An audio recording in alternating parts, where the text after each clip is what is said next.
Record July 27, 2086. Near the port of a Black Sea city, an official report records a chaotic and violent scene.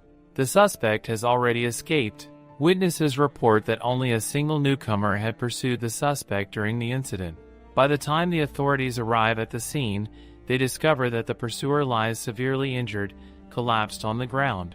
There are no visible traces left behind, and the suspect is nowhere to be found. One of the responders wonders whether the pursuit should continue, considering the suspect is still at large. However, another immediately determines that saving the injured individual must take priority. The woman's head has suffered severe trauma, and without immediate medical intervention her life is in grave danger. Because of this critical condition, the order is given to withdraw from the chase and focus entirely on rescue. Static fills the record as the next stage begins. The installation process is completed, and the initialization sequence begins with a faint stuttering sound.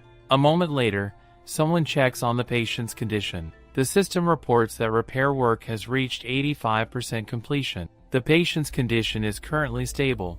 Soon afterward, the progress increases again and reaches 90% recovery. Then another notification appears. The system announces that the patient has entered a new world. Identity verification is required. Her identity is processed and configured for this unfamiliar environment. In this world, her name is Wei Xin. Her assigned game identity indicates that she is a core member of the Mechanical Dawn organization, while secretly operating as an undercover agent for the Resistance. A final message appears, welcoming her to her new life. Wei Xin slowly opens her eyes. She sits upright, her mind filled with confusion as a lingering sensation of something being wrong presses heavily against her thoughts. The memory of what just happened feels distorted and unreal, as though she has awakened from a strange and fragmented dream.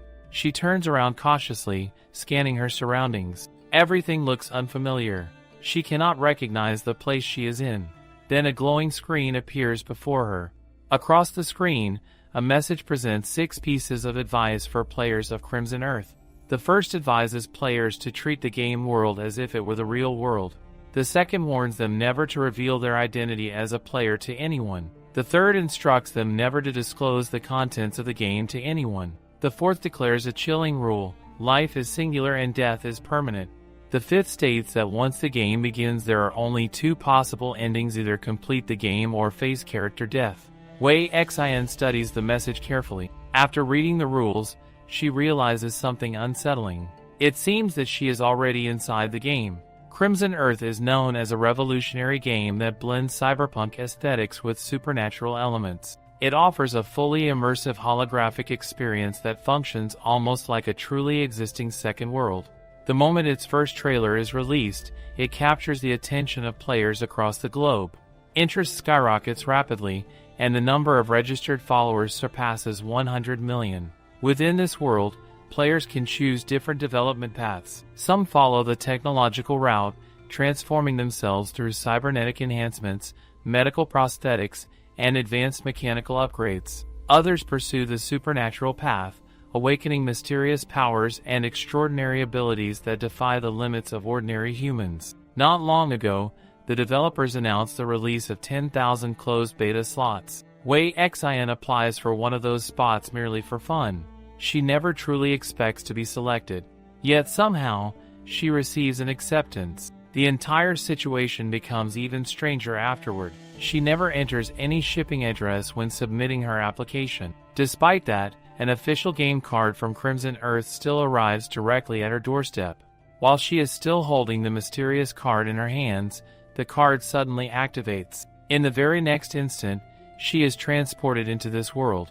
Now that she reflects on everything, a chilling realization settles into her mind. This game is not something she can treat as entertainment. Here, it is a matter of life and death. Until she finds another explanation or another solution, she cannot afford to treat any of this as a joke. Wei Xin forces herself to calm down. Since events have already progressed to this point, panic will not help her survive. She needs to carefully consider how she should respond to the situation. Because if she truly is inside the game world, then she should also be able to access the system interface. Soon, a panel appears before her eyes, displaying her basic attributes. The system reveals that she currently possesses no extraordinary abilities. Her profession is listed as deprived. However, the description of this profession carries a terrifying characteristic. As long as she kills someone who possesses extraordinary abilities, those abilities will transfer directly to her. At least for now, this horrifying power is undoubtedly the only thing she can rely on in this dangerous world. With such an ability, she holds the potential to continuously devour the powers of others and evolve without limit. Wei Xin considers the situation carefully. Perhaps she can somehow complete this scheme, yet the identity assigned to her is far too complicated. She does not even understand what the Mechanical Dawn organization truly is. However, the title of core member clearly carries significant importance and authority.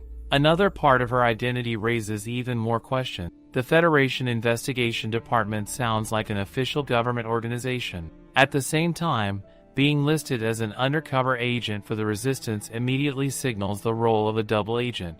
The more she thinks about it, the more dangerous and complicated her position appears to be.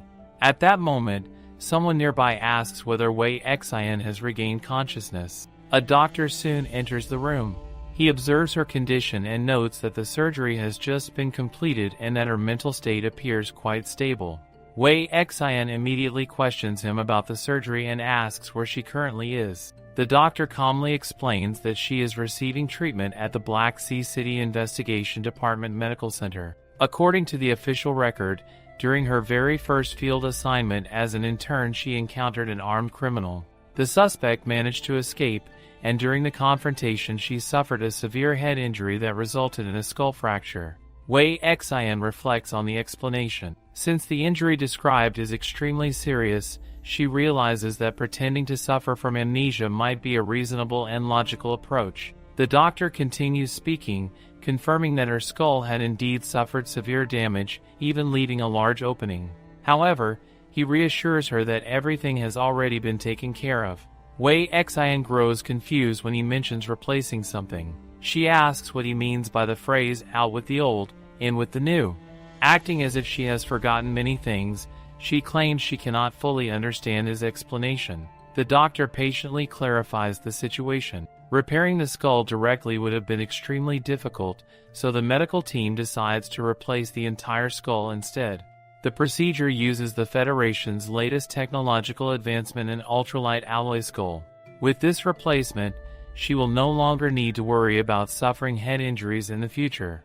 Wei Xin finds the revelation shocking. The thought that even her skull has been replaced sends a strange tingling sensation across her scalp. It feels unbelievable that such advanced technology exists. A moment later, the doctor presses something on his digital watch. He explains that now there is no one else in the room. He has activated a signal blocking device that prevents surveillance systems from listening to their conversation. With the room secured, he states that they can now discuss more important matters. He takes out a small object and hands it to her. The item is a black chip entrusted to him by the organization. It contains detailed information about the security officer whose identity she is about to assume. He advises her to study the information carefully. Along with the chip, he also provides a replacement bracelet. This device functions as a communication tool used by their superiors and is also capable of blocking surveillance from Adam, the artificial intelligence that monitors the entire city. Adam's presence is described as nearly omnipresent. Because of that, special devices are required to weaken its surveillance whenever confidential communication is necessary. Without these precautions, Adam could easily overhear everything. The doctor further explains that the real security officer has already been dealt with by the organization. From this moment forward, Wei Xin will take that officer's place. Wei Xin internally wonders which organization he is referring to and hopes he will speak more clearly. The doctor explains that she is currently playing the role of a recently arrived intern. Because the identity is new, it should not be difficult for her to maintain the disguise and avoid suspicion. Wei Xin reflects silently. She never expected that even this doctor would turn out to be a double agent. The doctor then introduces himself as Huang. His current public identity is that of a doctor within the investigation department. However, his authority within the organization is limited, and he does not have access to the details of their larger mission. If necessary, she can still inform him of future actions, and he will do his best to assist and cooperate. After delivering this information, Huang prepares to leave. He mentions that he must hurry to attend to the next emergency and reminds her to take care of herself. Before leaving, he states her new assignment clearly. From this moment forward, she is a patrol security officer of the 7 external team. All 4 of his words are spoken firmly. Wei Xian acknowledges the statement, though she does not fully understand what that final declaration truly implies. It sounds somewhat like a comrade's formal affirmation. With no better response available, she simply accepts the instruction. Once the doctor leaves the room, she exhales in relief. The situation had been dangerously close to exposing her confusion. At that exact moment, the familiar system screen appears before her eyes once again. A new notification appears, showing a mission prompt. The mission description explains that Black Sea City is an important port city within the Federation. Recently, unknown forces have begun operating in the region. Her task is to thoroughly investigate this mysterious conspiracy. The mission specifically directs her to examine the port explosion case. Wei Xian hesitates. She does not even know where the port is located within the city, which makes the assignment feel almost absurd. For a moment she wonders whether she should accept the mission at all. However, the system would not assign a task without purpose. A thought crosses her mind. Perhaps this mission is actually a form of guidance. She becomes increasingly certain that Crimson Earth is not merely a simple game. As an explorer of this strange new world, both dangers and opportunities lie ahead of her. Now she stands at the crossroads of fate. After a brief moment of contemplation, Wei Xian decides to accept the mission. The system called Adam greets her with a polite good afternoon, addressing her as Intern Patrol Security Officer Wei Xian. It informs her that her body has fully recovered, meaning she is now permitted to leave the infirmary.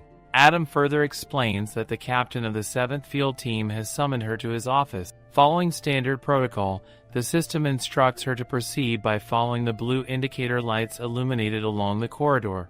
Wei Xian walks forward while quietly observing her surroundings. Everything about this place feels completely unfamiliar to her.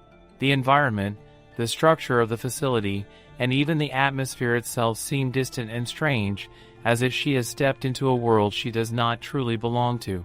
Despite this unsettling feeling, she understands that hesitation is not an option. She cannot afford to stop now, nor can she allow confusion to slow her down. As she continues walking, 2 men suddenly appear in her line of sight. The moment she notices them, she realizes they are cyborgs. She had already known that this world operates under a cyberpunk setting filled with advanced technology and cybernetic enhancements. However, witnessing such individuals in person still leaves her slightly shocked. Their mechanical limbs and artificial components serve as a stark reminder of how different this world truly is. Quietly, she wonders what circumstances might have led them to replace parts of their bodies with machinery. While she walks past them, the 2 men begin murmuring among themselves. One of them speaks with clear anger and agitation, his voice carrying the tone of someone holding a deep grudge. The other man immediately urges him to lower his voice and stop rambling, clearly concerned about drawing unnecessary attention. Yet the agitated man continues, insisting that those troublesome individuals must have a death wish for daring to destroy his board. His frustration grows stronger as he declares that once he fully recovers, he intends to take up his gun and wipe them all out himself.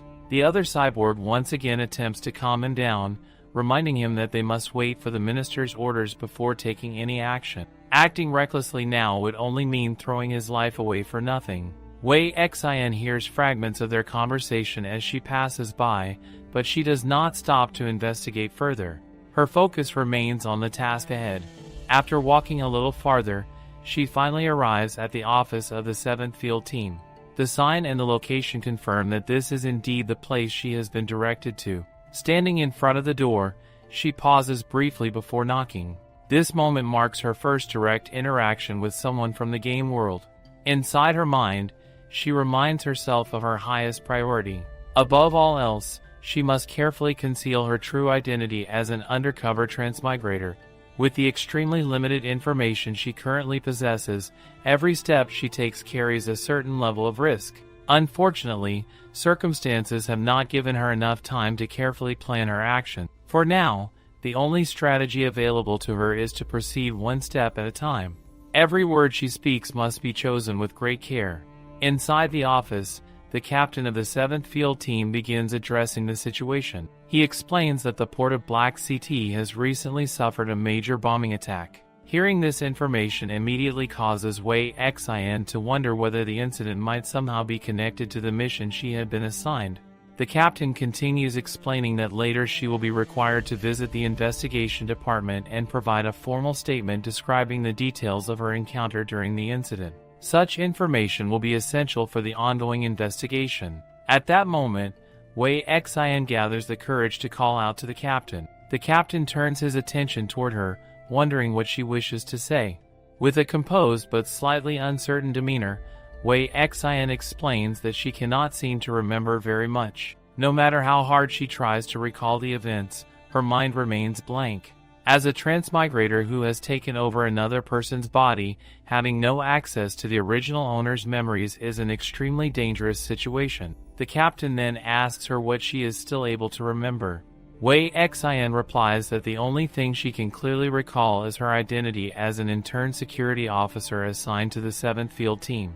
Upon hearing this, the captain immediately instructs the Atom System to contact Dr. Huang from the medical office. At the same time, he continues questioning Wei Xian, asking whether she remembers anything at all about what happened. Wei Xian once again admits that she truly does not know what exactly occurred. The captain then begins recounting the events as recorded by the team. According to the report, Wei Xian had been chasing a suspect who was in the process of planting explosives at the port. However, by the time the rest of the team arrived at the scene, she was already lying unconscious on the ground with visible injuries, while the suspect had successfully escaped. The bombing at the port resulted in more than 10 casualties. Although the immediate situation is now under control, several areas of the port remain operational and unaffected.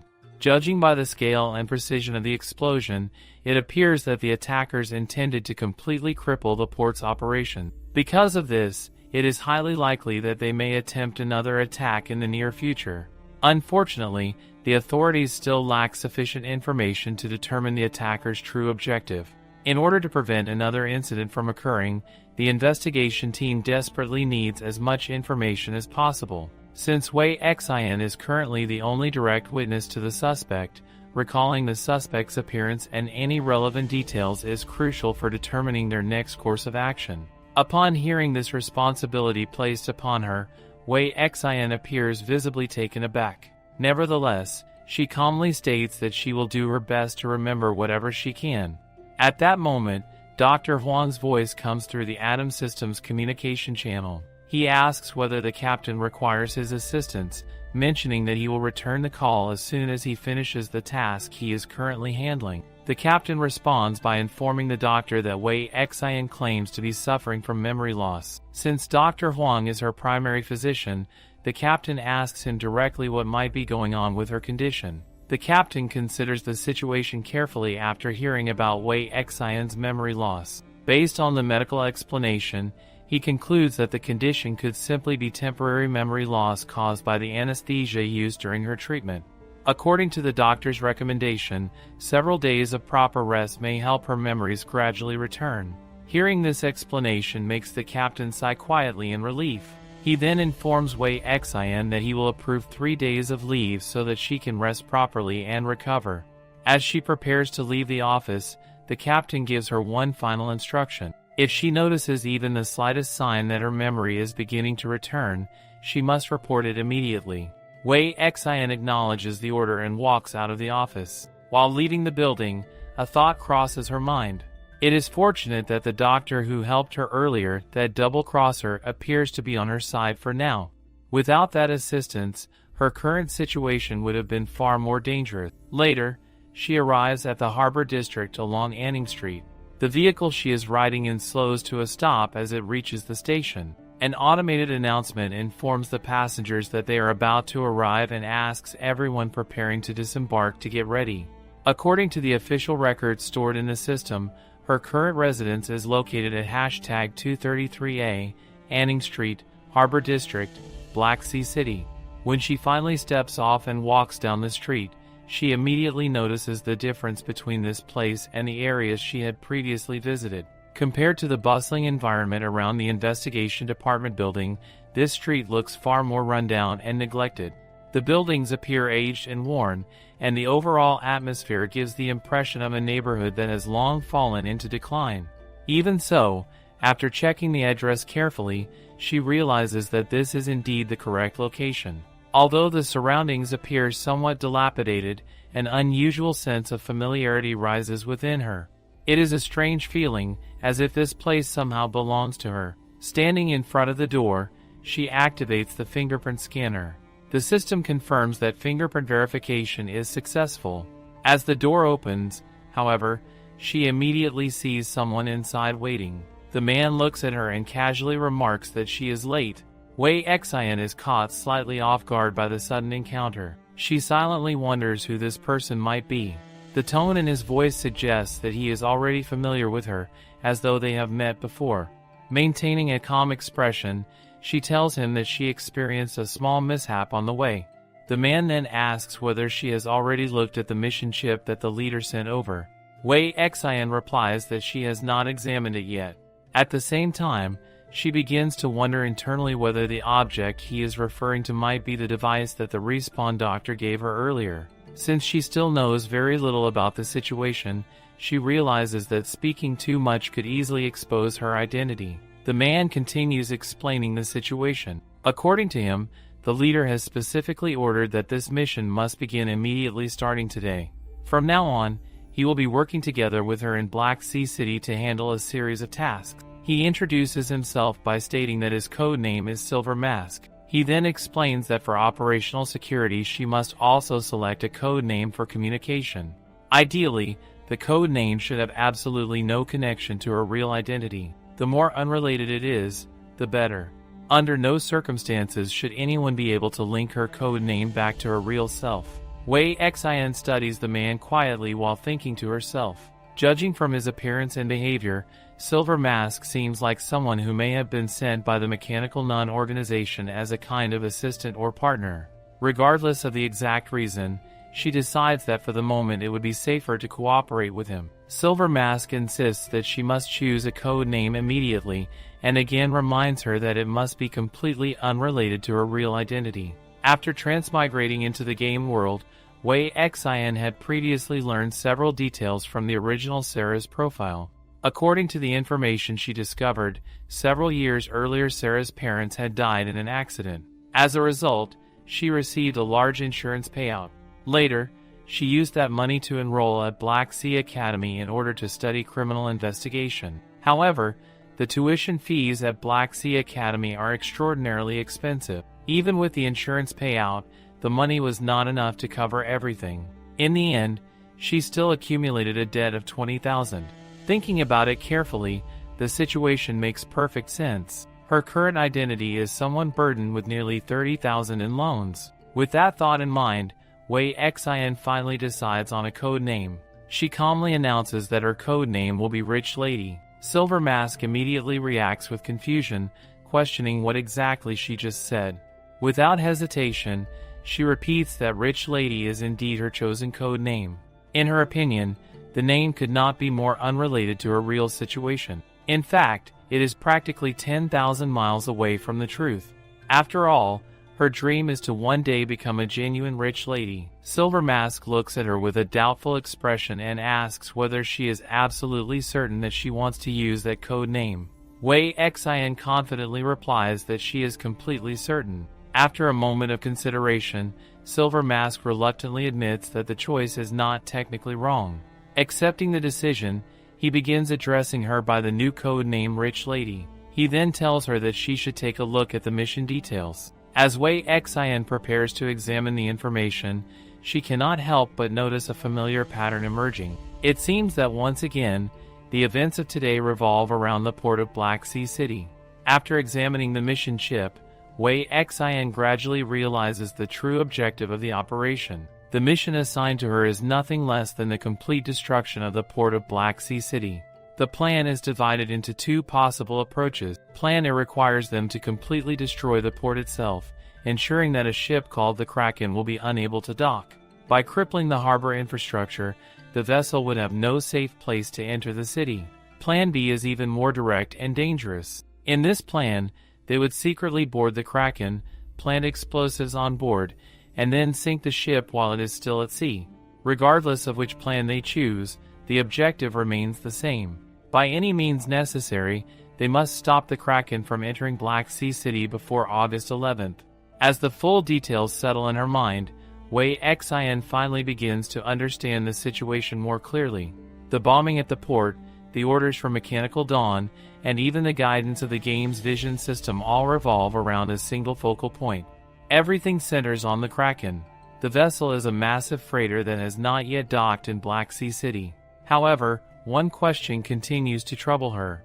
What exactly is this ship carrying that makes the organization fear its arrival so much? Despite reviewing the available information carefully, she finds no record explaining the cargo that the Kraken is transporting. The absence of such crucial details only deepens the mystery. At the same time, another concern arises in her mind. What does this information mean for her personally? Will the success or failure of this mission directly affect her survival in this world? With the limited knowledge she currently possesses, making a rash decision would be extremely dangerous. For now, the safest choice is to continue playing the role of Sarah and focus on staying alive. She needs time.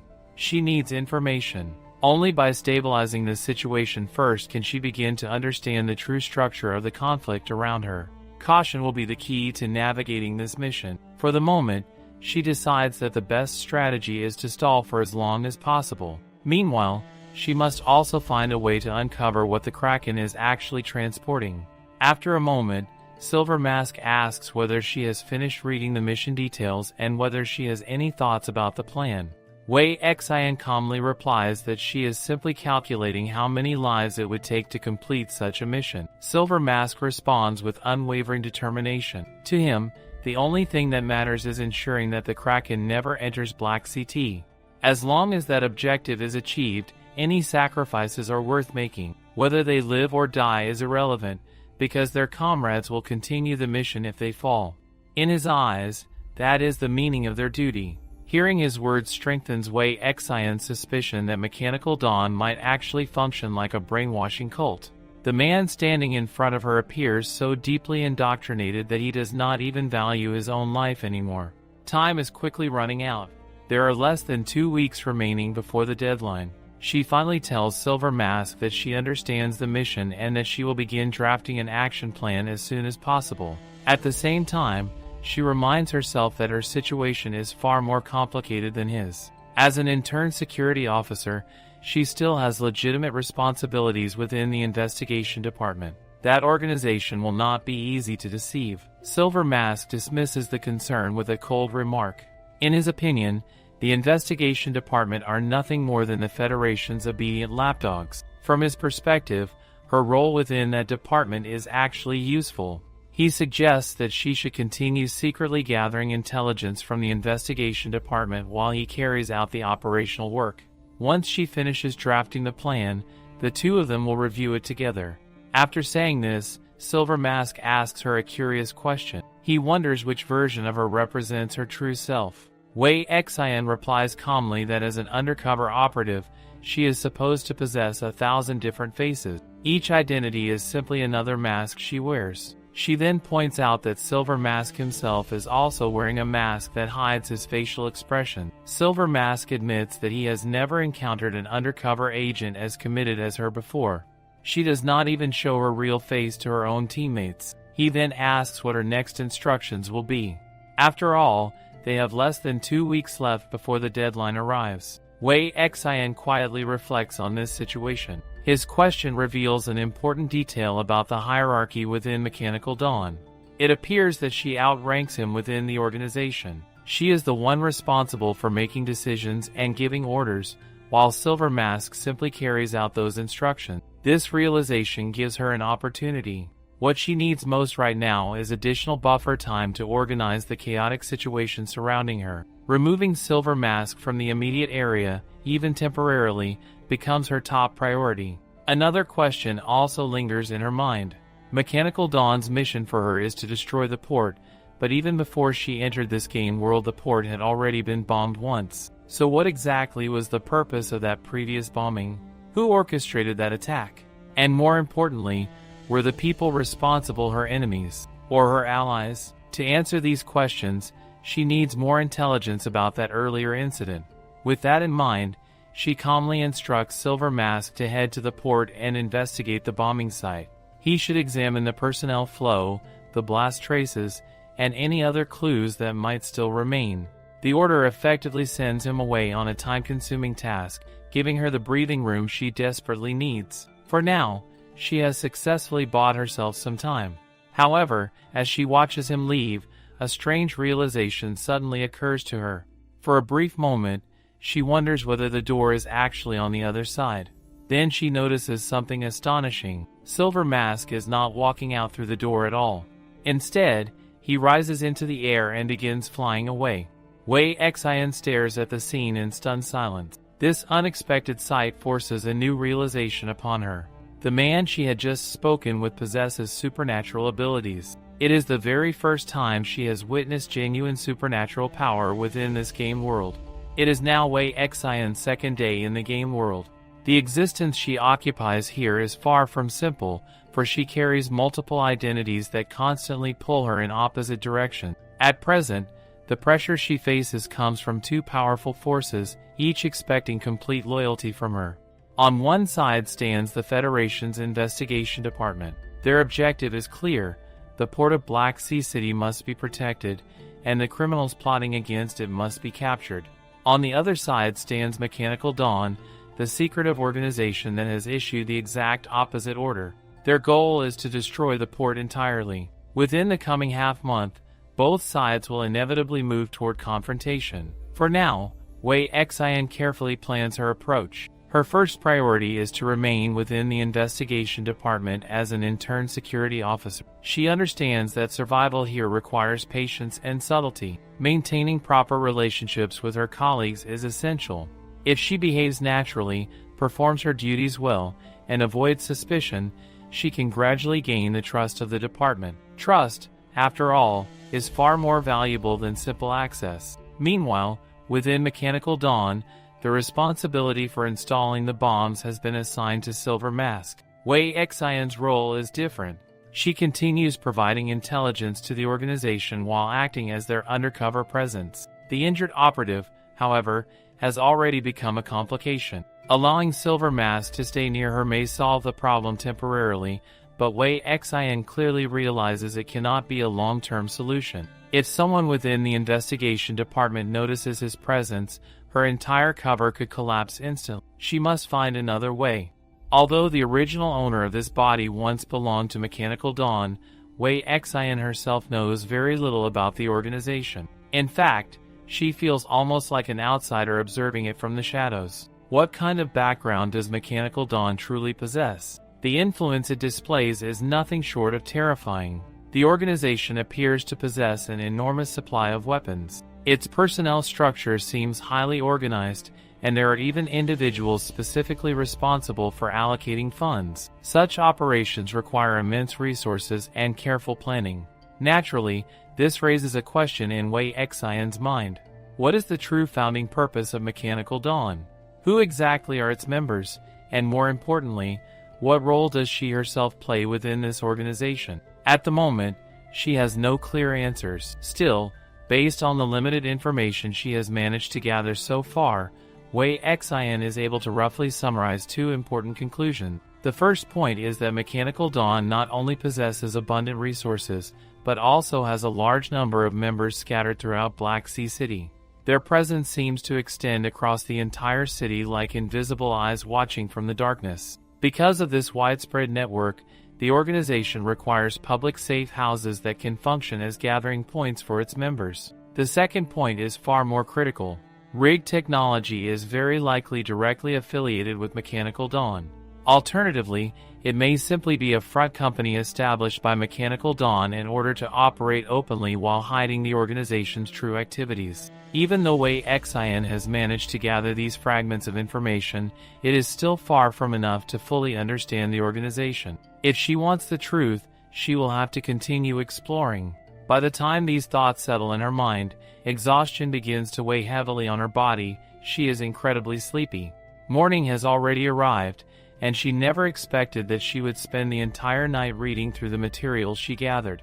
The lack of rest slowly dulls her senses, yet she forces herself to remain alert. At that moment, Silver Mask returns. His sudden appearance interrupts the fragile quiet of the room. Wei Xian blinks in mild annoyance when he casually addresses her without respect. She immediately reminds him that she is not someone to be addressed so carelessly. If he must speak to her, he should use her code name. She also makes it clear that next time he should enter through the front door instead of appearing unexpectedly. Silver Mask, however, responds in his usual indifferent manner. Rather than correcting himself, he continues to address her as Rich Lady. He then explains that he is injured and asks whether she has a medical kit available. While he begins performing first aid on his wounds, Wei Xian demands that he explain what happened. Silver Mask studies her expression briefly before remarking that the rumors about her seem to be true. From his perspective, she truly appears cold-blooded, showing little concern even when he is injured. Despite the remark, Wei Xian simply urges him to get to the point. Silver Mask eventually begins describing the situation. According to him, the number of monsters lurking in the darkness has recently increased. They arrived during the heavy rain and have been roaming through the container-filled docks. Their purpose appears to be searching for hosts. While he was investigating the area, he unexpectedly encountered 2 infected security officers. Dealing with them required significant effort. Those 2 infected individuals are the ones responsible for the injuries he now carries. As Wei Xian listens, her mind immediately analyzes the information. Monster seed-dwelling creatures, parasites that seek hosts in order to survive. What concerns her even more is that these parasites seem capable of harming even superpowered individuals like Silver Mask. Silver Mask then adds that he has also brought something back with him from the scene. However, before he can continue explaining, Wei Xian suddenly raises a hand to stop him. At that exact moment, the captain of the investigation department sends a voice message. The voice message from the captain arrives with a sharp sense of urgency. He informs Wei Xian that the situation at the port has suddenly become critical. 2 colleagues from Team 6 encountered an accident while patrolling the port earlier. Their condition has forced the department to pull additional resources toward emergency response, and as a result they can no longer spare any more personnel. Because of this shortage, the patrol position at the port has been left vacant. The captain explains that if Wei Xian has already recovered from her previous condition, she should report back to duty tomorrow. An emergency mission has been issued, and they require all available hands. Silver Mask listens to the message and immediately raises a question. If she is being assigned to patrol the port, then the situation becomes far more convenient for him. Her presence there would naturally create an opportunity for him to move around the area more freely without drawing attention. Wei Xian acknowledges this calmly. In her mind, the timing is almost ironic. The 2 monsters that attacked earlier have unintentionally helped them. Because of the incident, that field unit is now short on personnel. Even the 3 days of leave she had been granted have completely disappeared. She cannot help thinking that she should really thank those monsters for the unexpected opportunity. Silver Mask then hands her the data he scanned at the site the previous night. The information concerns the blast site mentioned in the report from the earlier incident. After examining the details carefully, Wei Xian realizes that the explosion was caused by something extremely crude. It was a Molotov cocktail. Seeing this detail makes her pause in disbelief. Using such primitive equipment for a mission of this scale feels completely out of place. Based on what she has already learned about Mechanical Dawn, the organization possesses vast resources. They are capable of mobilizing warehouse docks, controlling personnel across the city, and organizing complex operations. If Mechanical Dawn were truly responsible, their members would almost certainly be using standard military ordnance. They would never rely on something as crude and pathetic as a homemade Molotov cocktail. This discovery allows Wei Xian to confirm an important conclusion. The last explosion was not carried out by Mechanical Dawn. Someone else is involved. A third party has entered the situation, operating independently. This immediately raises another troubling question in her mind. Does this unknown group also have something to do with Kraken?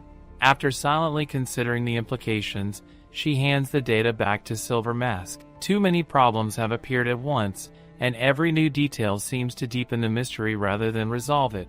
For the moment, she decides that their next step must depend on her assignment. If she successfully receives the port patrol duty tomorrow, then they will proceed with their plan. If not, everything will have to be temporarily put on hold. Until then, Silver Mask is free to move and act on his own. Just as she finishes speaking, Silver Mask asks her to wait. Wei Xian looks at him with mild impatience, wondering what he wants now. He explains that he has been running around all night without any food or sleep. Using his powers consumes a great deal of energy, and as a result he is extremely hungry. He asks if she has anything to eat. Wei Xian calmly informs him that there is no food left in the kitchen. If he wants something, he should simply order takeout. While he is at it, he should order something for her as well. The scene then shifts to a completely different location. A man's voice is shouting angrily. He demands to know what kind of problem these people have with him and insists that they untie him immediately. Panic and frustration fill his voice as he tries desperately to explain his situation. He repeatedly claims that he is not from Black Sea City at all. His name, he insists, is Chai Jian. Tears begin to form as he continues pleading that he has not committed any crimes. He is not mentally ill, and he is certainly not sick.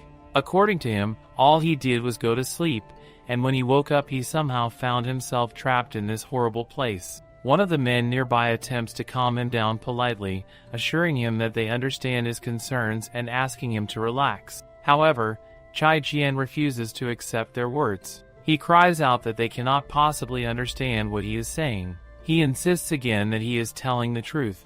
He is neither a criminal nor a madman. In desperation, he demands a lawyer.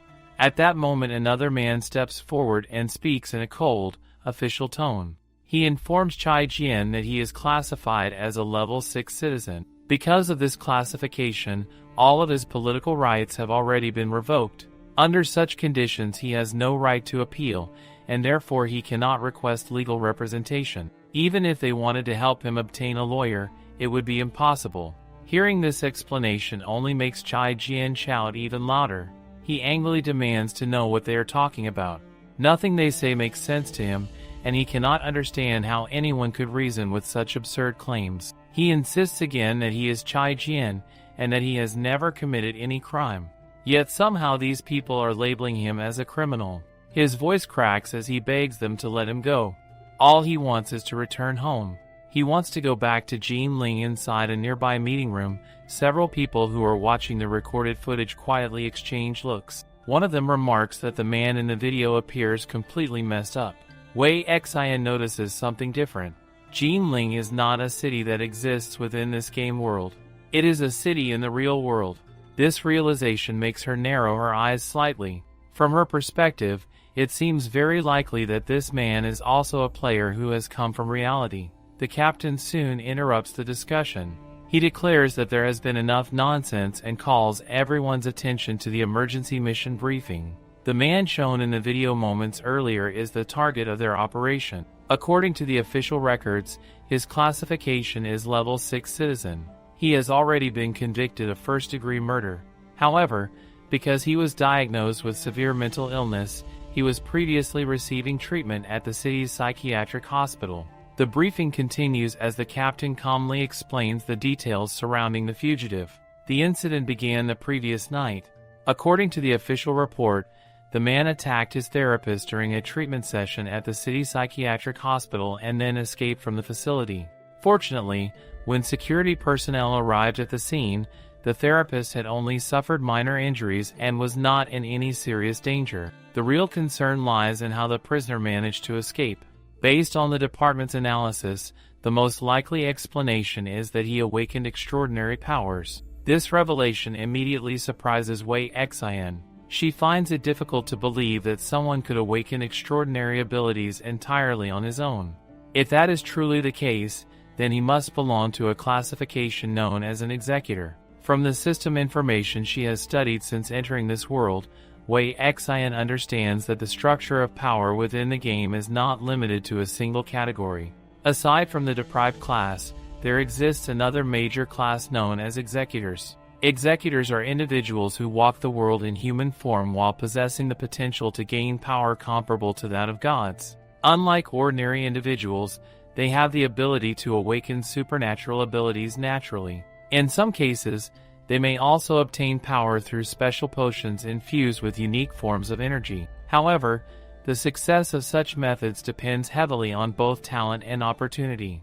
Those who lack sufficient potential will remain trapped within the lower ranks, never reaching the true heights of power. From a gaming perspective, executors function much like a traditional leveling progression class. Their abilities grow over time, gradually allowing them to ascend through increasingly powerful stages. One of the officers present reacts with visible surprise upon hearing this explanation. He exclaims that if the fugitive has truly awakened supernatural abilities, then he should now be classified as an awakened individual. Under normal circumstances, cases involving awakened persons fall under the jurisdiction of the Special Affairs Division. Given that fact, he questions why their department has been assigned responsibility for handling the situation. The captain responds by telling everyone to remain calm. According to the preliminary assessment, the fugitive's awakened ability does not appear to possess any offensive capabilities. Because of this, the situation is not considered highly dangerous. Their mission is straightforward. They are to locate the criminal, capture him, and bring him back into custody. Another officer then asks the next logical question: where exactly is the criminal now? Under normal circumstances, the Atom Sky identification system should be capable of tracking him easily. The captain confirms that this is indeed the case. As of 1 hour ago, the fugitive was still active within the northern district of the city. His citizen account has already been frozen by the authorities, and his movement range has been severely restricted. Because of these limitations, it will be extremely difficult for him to travel far from his current location. Furthermore, the captain notes that this criminal clearly lacks experience with counter-tracking techniques. The city's surveillance network is capable of monitoring his movements in real time. Every step he takes can be tracked through the system. Detailed information regarding his last known movements has already been transmitted directly to the communicators carried by each team member. As Wei Xian listens quietly to the briefing, she reflects on the situation from her own perspective. To her, the explanation seems painfully obvious. The man must not have taken the level 6 warning seriously. Instead of quietly playing his assigned role within the system, he continued challenging the rules that govern this world. Now he is facing the consequences of those actions. In other words, players like them are completely bound by the rules of this world. Once their true identity becomes exposed, they could easily end up in exactly the same situation as this fugitive. The captain soon moves on to the operational plan. For this mission, the team will be divided into 2 separate groups. The first group will provide remote support, monitoring the situation and coordinating information. The second group will conduct the direct pursuit and capture of the criminal. He begins assigning roles to each member. Jiang Ming, Lu Kangyun, and the captain himself will be responsible for the close-range pursuit of the target. Lan Lan will control a swarm of drones designed to track and pressure the fugitive during the operation. Finally, Wei Xian receives her own assignment. She is designated as the remote sniper for the mission. The captain directly asks whether she has any objections to this role. Inside her mind, Wei Xian immediately realizes that this assignment presents a significant problem. Before entering this game world, she had only just graduated from high school. In her real life, she had never even held a gun, let alone used one in a high-stakes mission. However, the situation inside the game is different. According to her training records within the system, she qualifies as a training officer.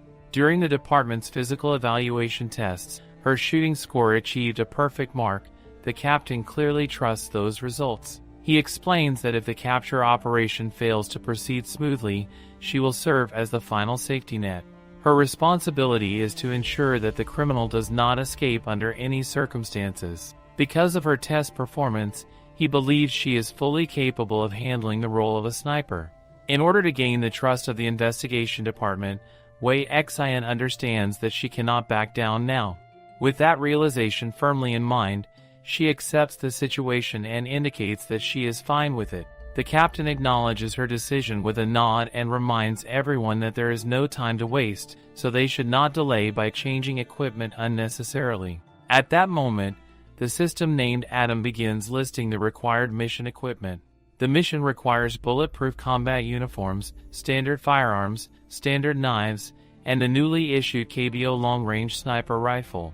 In addition to these, they must carry mini drones, data monitors, backup communicators, explosion-proof helmets, and emergency medical kits. The list continues to grow until it feels overwhelming.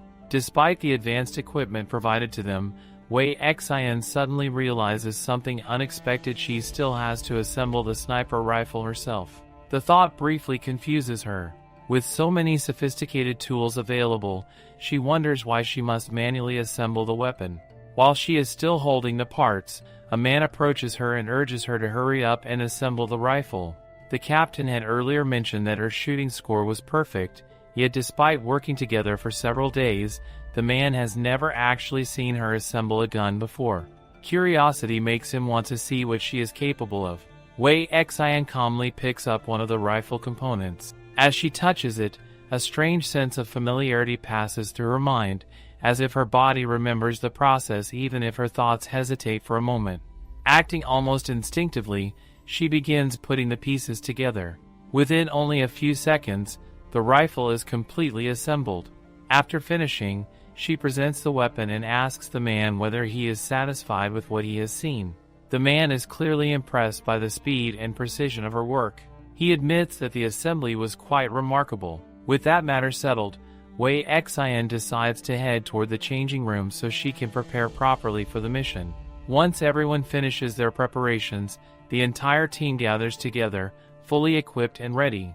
The mission objective is clear: they must capture the criminal named Chai John. Soon afterward, the system Adam announces that the team has arrived at the optimal sniping location. The position is in the North District at Freedom Square, specifically near the signal tower.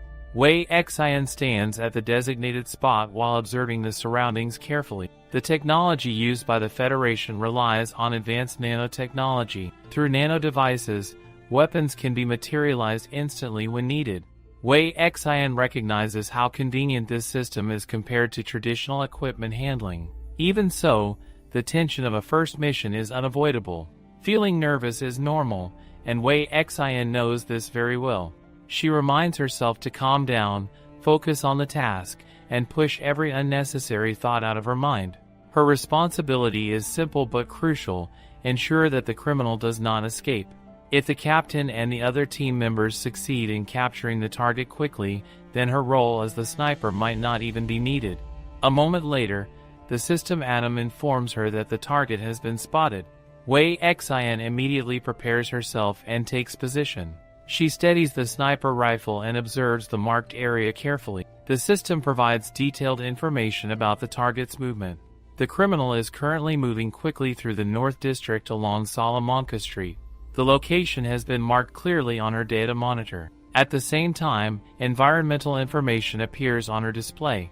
The distance to the target is approximately 986.2 meters, and the wind force is currently level 3.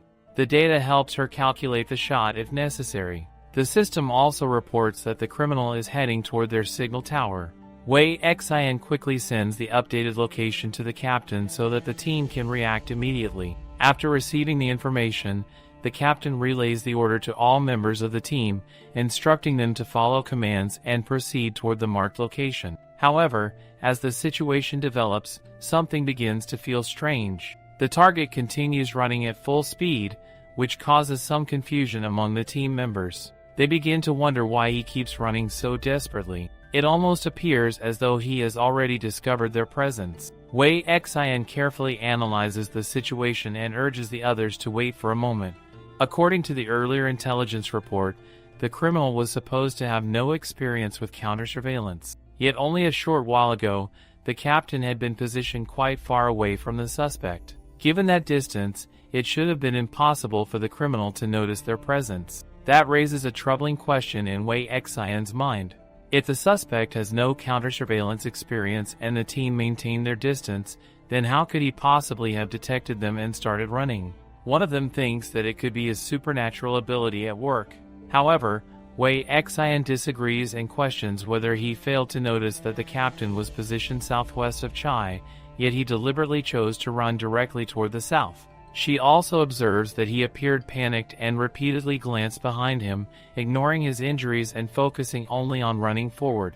This leads her to consider another possibility. Perhaps he is not running away from them at all, but from something else that is chasing him. That could be the true reason he keeps running. Lon Lon acknowledges that his reasoning has some merit. However, he points out that his drone has been following Chai the entire time. Any living organism within range can be scanned by the drone. If something had truly been chasing him, Adam would have reported it immediately. Because of this, Lon Lon concludes that Wei Xian may simply be overthinking the situation. Wei Xian, however, finds it impossible to accept such a simple explanation. Her instincts are warning her that things are far more complicated. One of her innate talents is danger avoidance. Through this ability, she can sense nearby threats and avoid them before they strike. At this moment, she can clearly feel that danger is close, yet the threat is not coming from Chai. Instead, it is approaching from somewhere else entirely. At the same time, Adam suddenly issues a warning. The system has detected a parasitic hydra moving through the sewer at a speed of 5.9 meters per second. Adam repeats the alert as Wei Xian wonders what exactly this parasitic hydra is. Lon Lon explains that a parasitic hydra has left the coast and entered the city. Realizing the severity of the situation, he immediately informs the captain that the hydra is chasing them and orders everyone to fall back. Their current weapons can barely harm such a creature. The captain refuses to retreat.